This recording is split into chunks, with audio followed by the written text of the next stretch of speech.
Sejumlah putra asli Sumatera Selatan yang sempat bergabung dengan klub-klub di luar Sumatera Selatan kembali pulang kampung dan bergabung dengan Sumsel United.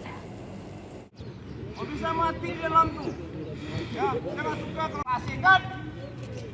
Udah. Di antara nama putra Sumatera Selatan yang pulang kampung dan bergabung dengan Sumatera Selatan United untuk kompetisi Liga 2 mendatang yakni Hafid Ibrahim dan kiper Pangki.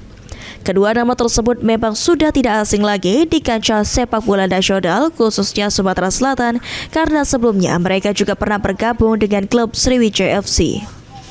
Presiden Sumsel United Ci Ujang yang dijumpai usai kegiatan mengungkapkan setidaknya ada 5-7 orang putra Sumsel yang tergabung dengan klub Sumsel United untuk kompetisi Liga 2 mendatang.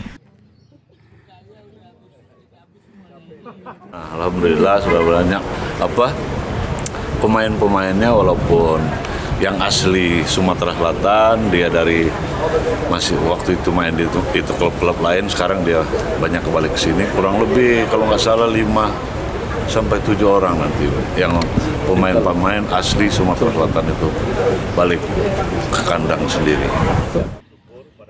Saat ini Sumsel United sendiri telah menggelar latihan perdana di lapangan atletik Jakabaring Sports Center bersama juru taktik coach Neil Maizar. Selanjutnya setelah pemain komplit dan lengkap, Sumsel United akan menggelar tur ke Sumatera Selatan dan keluar Sumatera Selatan. Tim Liputan PAL TV.